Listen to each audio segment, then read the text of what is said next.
Straight ahead on Falcon Weekly. Soccer Dynasty. The Montevallo men's soccer team is back on top of the Peach Belt standings. We've got the latest on the team's championship win. Plus, the pain at the pump is easing up for UM commuters. As gas prices fall, we'll tell you where you can find the lowest prices in Montevallo. And the nation pauses to honor our men and women in uniform. See how the country is celebrating our heroes this Veterans Day. Falcon Weekly starts now.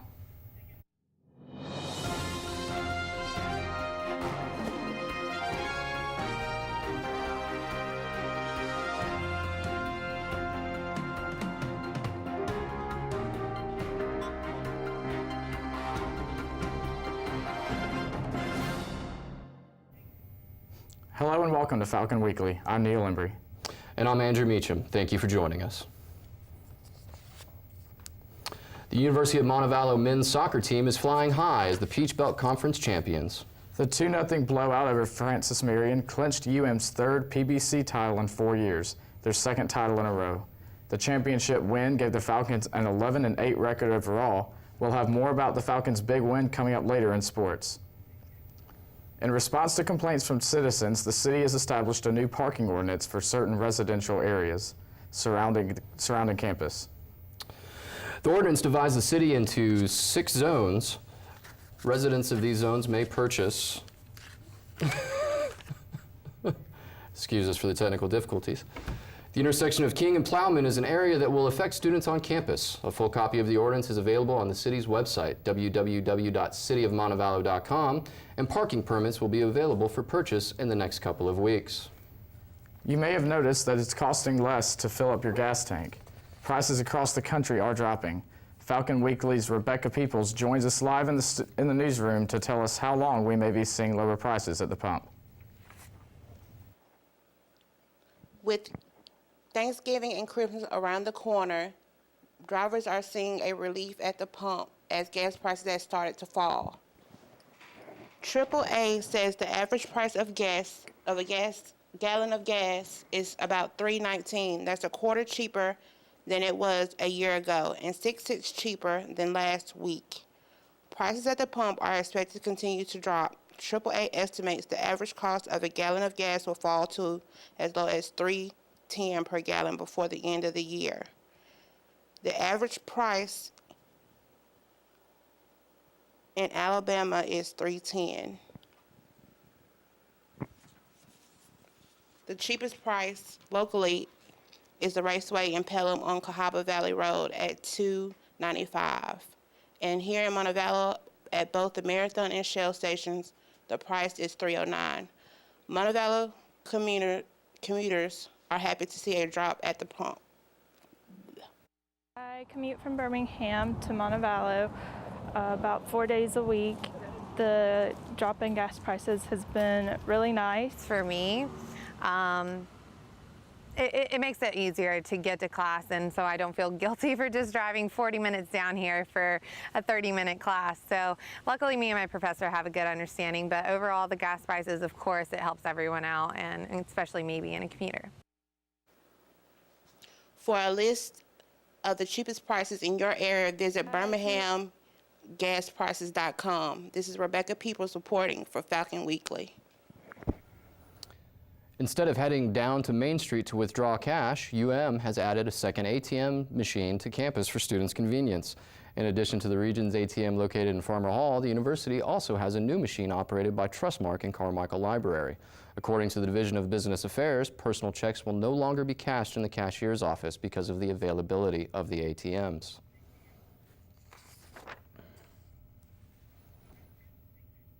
Last week, 2 philosophers were out to answer the question, is God real? I had the chance to attend the debate to see if they were able to come to a conclusion. Coming up on Falcon Weekly, find out if God is real. People are always looking for answers to questions. For the really big questions like morality and the meaning of life, many Americans turn to God or the Bible. Others turn to Allah and the Quran. Others still turn to Buddha and his teachings. But on Tuesday night, 2 philosophers set out to answer the really big question. Is God real? Students and Montevallo residents filled Anna Irving Dining Hall to hear philosophy professor Dr. Michael Patton debate philosophy graduate Dr. Jason Baldwin on the existence of God. The question I want to answer is not do I believe, but should I believe? And I think that's the question all of us should think about. We may not have the time or the intelligence to actually find the explanations for everything that we observe in the world, but we assume that everything has some explanation, even if neither we nor any human being will ever discover it. Dr. Patton went on to argue that much of our morals and beliefs depend on when and where we were born, while Dr. Baldwin argued that our beliefs are products of greater intelligence, not simple chance. Ultimately, both gentlemen agreed there is a God, even if they didn't agree on how we know for sure he or she is real. We didn't fall into just going after each other's arguments, that we both conceived of our presentations a little bit differently. He was going more for some data from real life, and I was going for more an historical, psychological account of where belief comes from. And These are extremely complicated issues. There are a lot of perspectives, not just the two competing perspectives, but within each side there are different tacks you can take, different arguments, and that these views have implications for one's larger kind of philosophical and life commitments. So there was a lot on the table. It was very interesting. I hope it was enjoyable for the people who listened. 3 fraternities are going head-to-head to see who can cook the best pot of chili for this year's IFC Chili Cook-Off. The 3 IFC fraternities, AKL, Lambda Chi, and ATO, will compete against each other in the cook-off this Thursday at Farmer Hall. People will vote for their favorite chili by giving the fraternity a ticket. The fraternity with the most tickets at the end of the cook-off wins. Phi Mu is gearing up for the Miss Carnation pageant. This is the second year that the pageant will be held. The Miss Carnation pageant will be Saturday, November 23rd at 1 o'clock in Palmer Auditorium. The age divisions range from elementary to college. The pageant benefits the Children's Miracle Network hospitals. For pageant registration information, contact Heather Bowden at hbowden1@forum.montevallo.edu. In addition to the pageant, other philanthropy events are also happening around campus. Chi Omega is hosting Color Me Chi O, a color run benefiting Make-A-Wish Foundation. The run will take place at the SAC this Saturday, November 16th at 8 a.m., with registration beginning at 7. To register for the run, contact Chi Omega Philanthropy Chair Emily Morrow at emorrow1@forum.montevallo.edu. The Family and Consumer Sciences program hosted the first Pathways to Success workshop last week, giving students the opportunity to meet with professionals in their chosen fields. Falcon Weekly's Tyler North shows us how the event gave students a leg up in the workplace. It was a 2-hour-long seminar where students could choose up to 4 out of 9 guest speakers they wished to listen to. Students would spend about 30 minutes with each speaker discussing the topic of their choice. Topics being discussed included special education, career development, cooperative extension, and retail merchandise manager, to name just a few. The speakers included professors like Dr. Cindy Wilson and Dr. Holly Cost, as well as some alums. I caught up with Dr. Donna Bell, who shared with me some of her thoughts on the event. Our first annual FCS Pathways to Success.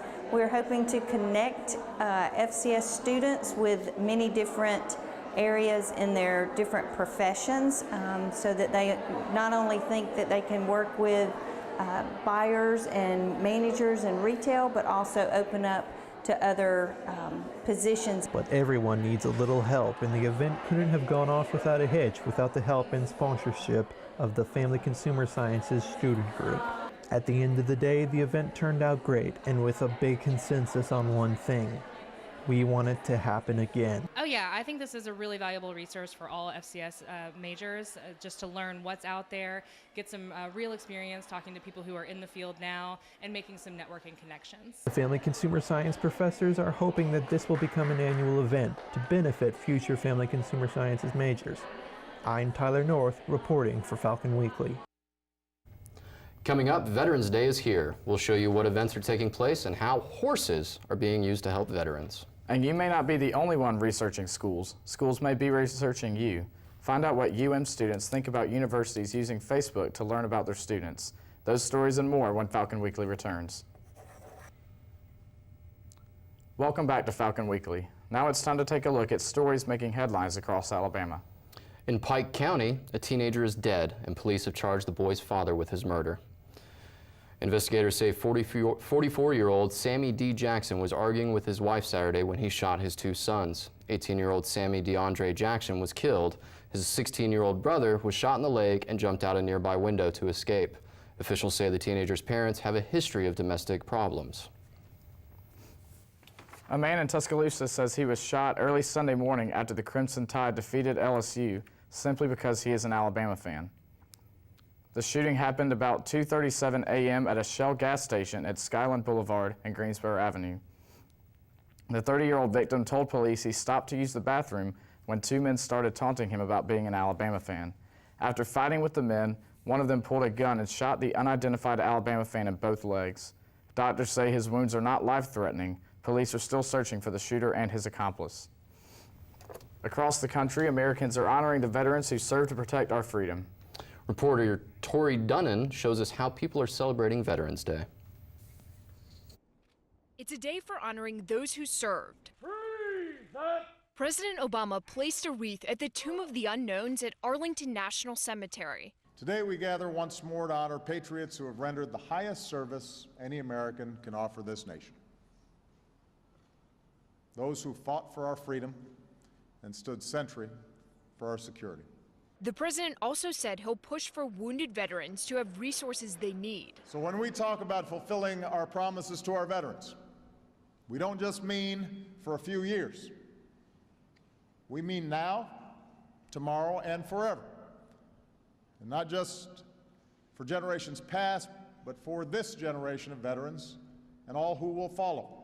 Urging Americans to welcome veterans back into the job market when they come home. We're going to keep fighting to give every veteran who's fought for America the chance to pursue the American dream. A fair shot at the jobs, an opportunity you need to help us rebuild and grow here at home.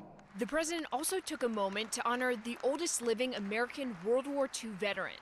Richard Overton, this American veteran, is 107 years old. And we are honored that he's here with us today. And in the end, he echoed what many across the country are feeling.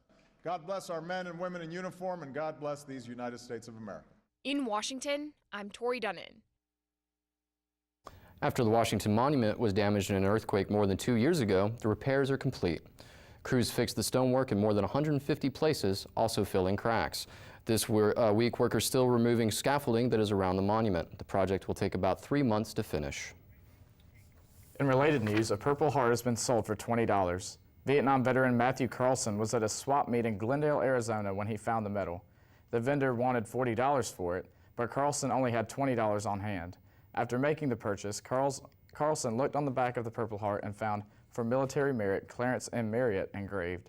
Through doing research, Carlson found that Marriott had served in Vietnam and was one of 90 men killed in June 1944 when a landing ship struck an underwater mine in Normandy, France.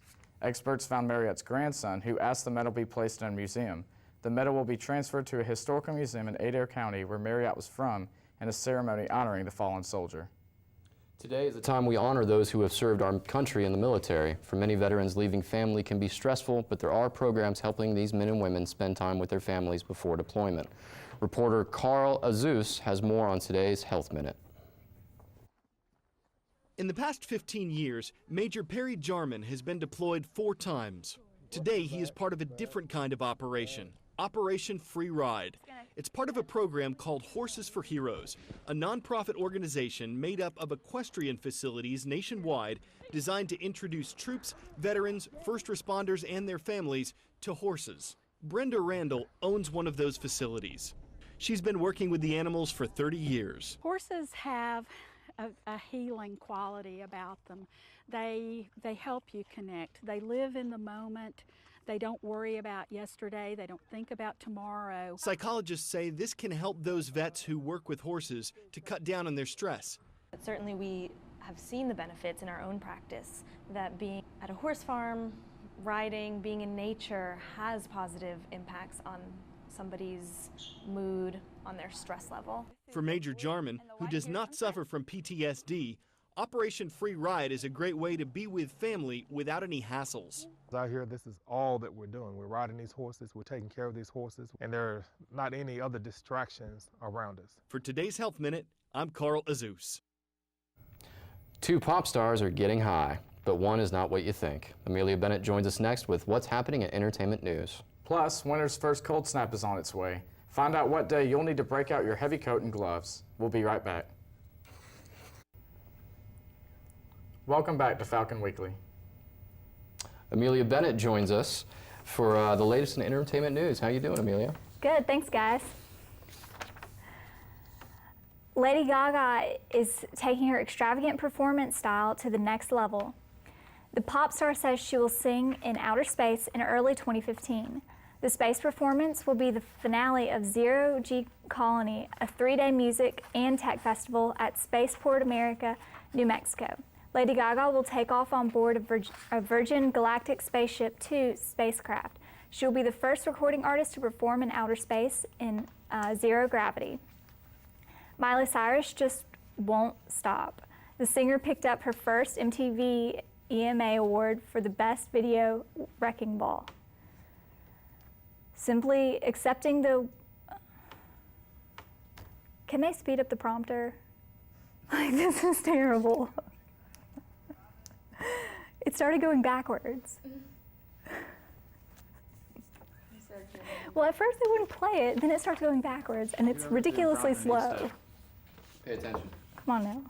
I could have been done by this. Keep going. Keep going. Keep going. Read from where it's at.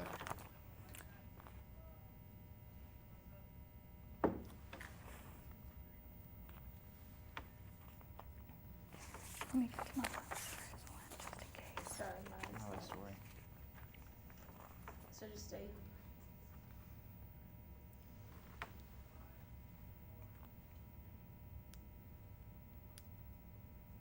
Simply accepting the award wasn't enough. Cyrus celebrated by lighting what appeared to be a blunt on stage. Upon realizing her award wouldn't fit in her purse, she did find the supposed joint, light it, and take a long drag. Checking out the box office, Thor: The Dark World brought in $81 million in its first weekend in North America.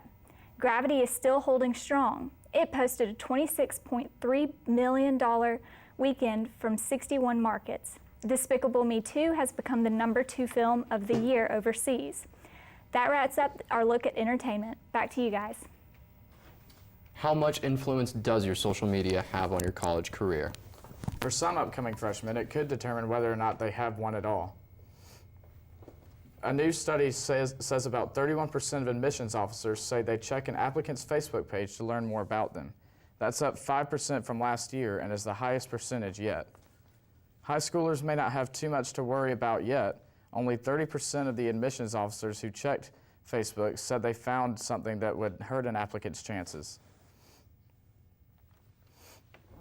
So how would UM students feel if the university checked out their Facebook profiles? We sent our man-on-the-street reporter, Heather Buckner, around campus today to find out. I'm okay with them looking at my Facebook profile because generally I try to be careful about what's actually posted on there. Like, if I post something on there, it's something that I actually really believe in or agree with or I really feel about it. I don't think it's such a big deal that colleges are checking Facebook because if you're posting it on a public site, anybody could see it, which means like people that would hire you too. So if you don't want your reputation ruined by what you put on Facebook, you probably just shouldn't put it there. What I put on my Facebook page, I'm an open book and I have nothing to hide, and I feel like I represent myself well, so that definitely would not have affected me getting accepted to college. What I post on Facebook is what I consider okay for anybody to see at any time. Like, I'm not embarrassed by anything that's on my site. So suppose you're an admissions counselor, you check my Facebook, you find out that I'm involved in a gay-straight alliance, and because of that you choose not to accept me into your school. There's not much protection for admissions counselors to prove that that wasn't the reason that they did it. You know, you don't want to post anything embarrassing, but at the same time, morally, if I was in their shoes, I'd probably be like, that's their own personal information. I think my Facebook is actually a pretty solid representation of the kind of person I am, so I feel like it was okay that even if they did check it, they would see that I'm the same person there as I am in real life. Turning now to weather, rescue efforts continue after Typhoon Haiyan, one of the largest storms in recorded history, devastated the Philippines. Officials say more than 10,000 people may have died in the storm, where entire villages were destroyed by waves and winds of nearly 150 miles per hour today. Authorities are still trying to get in touch with islands that have been cut off from communication, but rescue efforts can't come quickly enough. Bodies remain in the streets, and most survivors are still without clean drinking water. A weakened Category 1 Typhoon Haiyan made it across the border from northern Vietnam into China late Monday morning. Damage there was relatively limited. Now it's time for a check of our Montevallo forecast. Falcon Weekly's Heather Buckner joins us with a look at this week's weather. So Heather, it looks like we're going to see a cold snap this week. Unfortunately, yeah, it's going to get pretty chilly on Wednesday. That sucks. Yeah, so I'll take you guys to the weather. Don't see anything. Okay, it got a little warm today with a high of 73. Tomorrow will be cooler, topping off at about 57. Wednesday is going to be clear but cold with a low of 25. Temperatures will increase from there. We'll begin next week with a 40% chance of rain on Sunday and a high of about 70 on Monday. Back to you guys. Thanks, Heather. Basketball season is underway, both on the national stage and a little closer to home. Falcon Weekly reporter Nick Raymond gives us a preview of this winter's intramural basketball season. The season of intramural basketball began on Monday.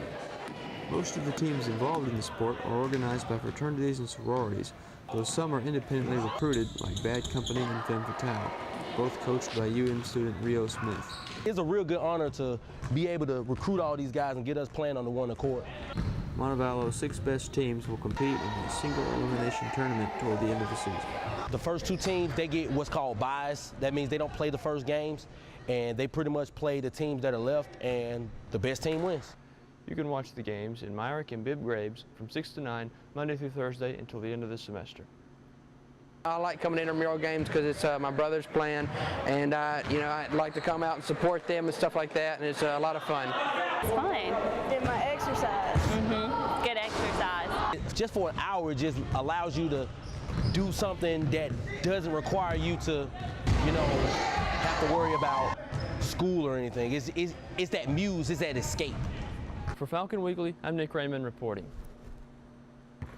A busy weekend for Falcons teams both on and off campus. Jordan Wales joins us now for a look ahead at sports. Jordan? The men's soccer team has some new hardware to bring home, and both Alabama and Auburn took a step closer to the Iron Bowl. Sports is next.